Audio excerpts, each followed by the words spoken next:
Hi, this is Sergeant Betsy Brantner Smith with the National Police Association, and this is the NPA report. I have a guest with me today. Boy, he has done it all. He was NYPD, then he made the move to the federal government.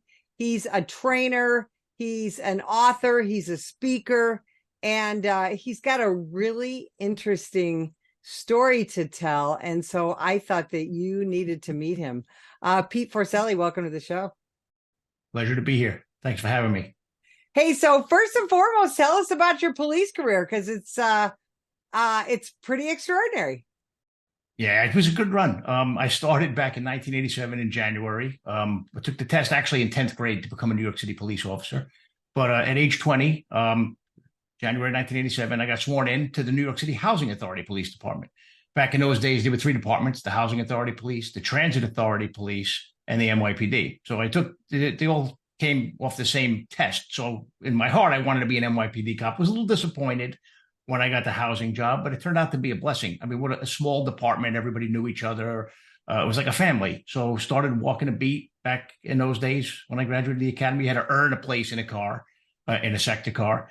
So did about 5 years on patrol. Then I went to plainclothes in what they call the anti-crime units, still in the housing police. And then I got into the detective bureau in 1994, January, shortly after my daughter was born. And then Rudy Giuliani came in and merged three departments together. So I wound up being a detective in the NYPD, in a couple different precincts in the Bronx, and then eventually in the Bronx Homicide Task Force, which was an interesting place to work because back in those days, the Bronx, which is only one county, averaged around 600 murders a year. So you really learned how to work cases. But it was during those days that I also was working on federal task forces and started to work a bit with ATF on a program called Operation Trigger Lock, which was something where we would go after repeat felons that got caught with guns and arrest them federally and proffer them, like long interviews, just gather as much intelligence and information as we could. And then those spilled into RICO cases and continuing criminal enterprise cases. So that's where I kind of fell in love with the ability to work cases federally, because the sentences were much longer. The Bronx was just a revolving door of justice. Rikers Island just bred better criminals. So having the opportunity to take folks off the street and put them in federal prison was effective, and I liked it. So I jumped ship and went to ATF, started my career in ATF in New York, and then, bounced around the country, promoted. I was a group supervisor in Phoenix. Not a pleasant time, because I wound up having to testify in front of Congress on a scandal. Then was in headquarters as a head of training for a while. Went down to Miami as the head of the Miami office. Was the supervisor that oversaw the Parkland shooting, the Pulse nightclub shooting, the Fort Lauderdale airport shooting, a couple of hurricanes, and then ended my career back up in headquarters as the head of training for all of ATF. It was a fun run.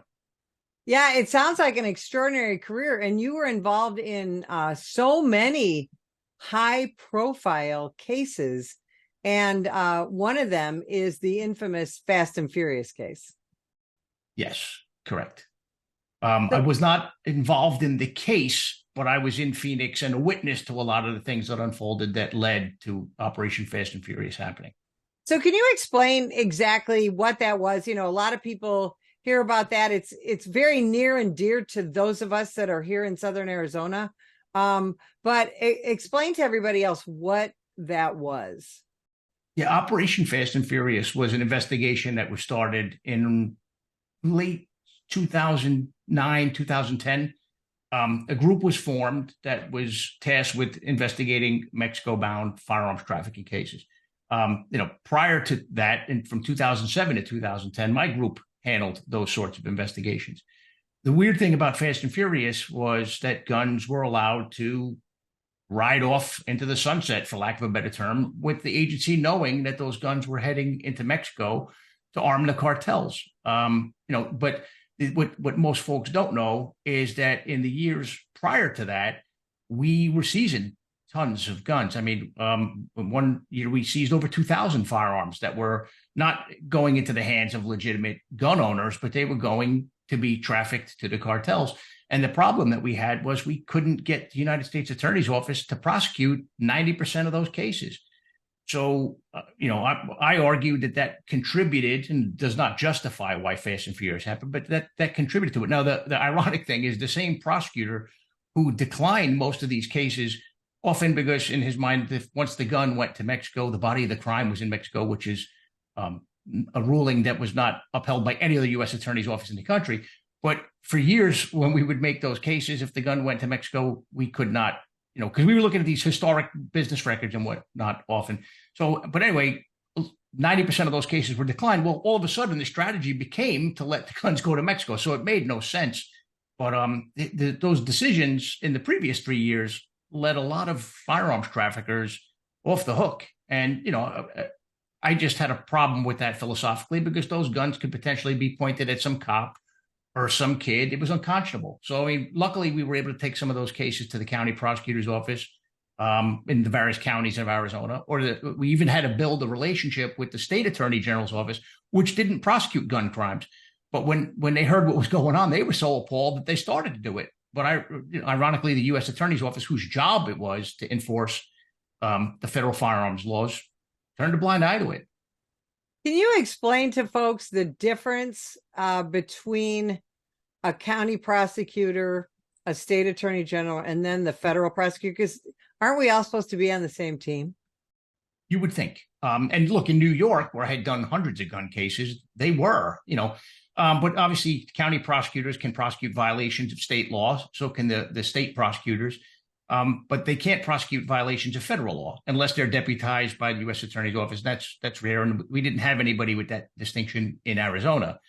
So, but the bigger issue is that in many parts of the country, the federal sentencing guidelines are more stiff. So when you have someone who's involved in a gun-related crime, and again, these aren't good people possessing guns; these are criminals trafficking firearms or using firearms in the furtherance of violent crimes.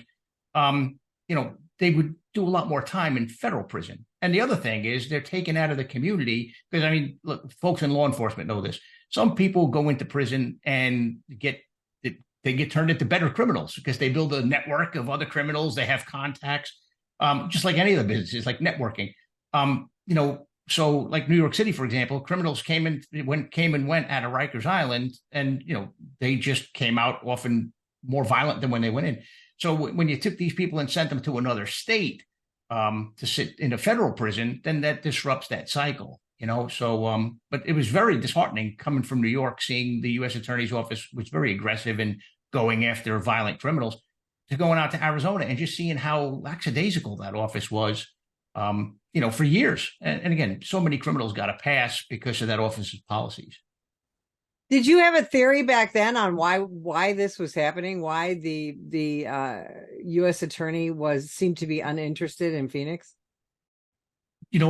I've had over a decade to think about it, and the only conclusion I come to was it was a culture in that office of laziness, of recalcitrance, and it was sad because federal prosecutors get paid a lot more than the Maricopa County attorneys, and occasionally you would see folks come over from the Maricopa County Attorney's Office and get sworn in as assistant United States attorneys. And they were good people. I had friends in the office. Granted, I didn't see eye to eye with the office and its policies, and I blew the whistle on them on the Fast and Furious case and a grenade smuggling case as well. But you would see these prosecutors like enthusiastic. Wow, I can do federal cases. Like you could see them just thrilled to make that jump. And then you'd watch them become disillusioned because they weren't allowed to do the things that they wanted to do because the office didn't take an aggressive stance on crime. So a lot of those prosecutors were quickly disheartened, which is sad to see. They wanted to do the right thing, but they weren't allowed to. So when you retired, you made the decision that you were going to expose more about Operation Fast and Furious and what was happening. And of course, you had to wait till you retired to be able to do that. Talk about what went into that decision. Yeah, there were a few things. Look, the Department of Justice lately has been politicized, hyper politicized, I would say. But the scandal back in those days, there were two different tales that were told. Like if you watched Fox News, you heard the Republican version of events. If you watched CNN or the other channels, you heard the Democrat version of events because everybody wanted to point fingers. Like people were saying, well, this started under George Bush. Well, that's not correct. Fast and Furious started under President Obama. Now, did President Obama start it? No, but you'll see, he didn't take ownership of it when it went south. So, but what I wanted to do is tell the truth in a non-political way. So, but I also want to explain how we got there, because other people have written books about Fast and Furious, the scandal itself, but there was a path that was paved that created the culture where Fast and Furious can happen, and the bodies were piling up before Fast and Furious launched. The prosecutors in Arizona turned a blind eye to it. There was another case I mentioned where we had an individual we were investigating who was taking grenade parts that he was buying all over the United States and bringing them to Mexico and manufacturing hand grenades for the Sinaloa cartel. So he was caught at one point crossing the border with 114 disassembled grenades in his tire, confesses to the fact that, yeah, I make grenades for the cartel, made about 800 of them, that he was taking the AR-15 and AK-47 civilian rifles, which are, semi-automatic rifles. They're not true assault weapons. Well, he was taking them in Mexico and converting them to machine guns, to assault rifles. We were ordered to let him go. And the issue with this was the grenades, the parts themselves are legal. You can have them because he didn't have the explosive that he was getting in Mexico. So, in this instance, where many times we could take some of the gun violations to the county or to the state, in this instance, the only charge that he could have been charged with was violating the Arms Export Control Act at the time. And the only game in town to do that was the U.S. Attorney's Office, and they refused to charge him. So, here, after a confession where he was, in essence, the armorer for the Sinaloa cartel, we were ordered to let him go. So, when I blew the whistle on Fast and Furious, I also spoke to the congressional investigators and the Department of Justice Inspector General about that. And it wasn't until long after Dennis Burke was fired as the U.S. attorney that someone, obviously started to take an interest in that case.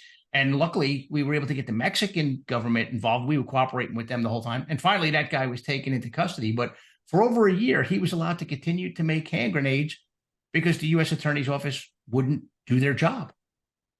So I speak about those things in addition to Fast and Furious itself. What was it like to sit down and start writing about things that are frankly kind of uncomfortable? Because, as cops, we're pretty proud of what we do. We're proud of where we work. So you had to tell some tales out of school, if you will, to bring forward the truth to the American people. Yeah. Well, what happened was, obviously, when you're an employee of the Department of Justice, you can't write a book. And I'm sure they would not have liked me writing a book about something that they didn't like to talk about. So what happened was, why I sat down and wrote it was towards the end of my career, I was the head of training for ATF, and I would see new agents at the academy. And you know how it is. Some people are just happy to have a job, so they don't really do much digging. But some of them would research the history of the organization, and they would see that I was a whistleblower. And they would ask me, hey, like, what happened? So I even at one point told, the people above me at ATF, why don't we come forward with some training to make sure something like this never happens again? Because, you can't fix what you're not willing to talk about, right? And I was pretty much told, no, we don't do that. We don't talk about that here. So it kind of, just shush and move along.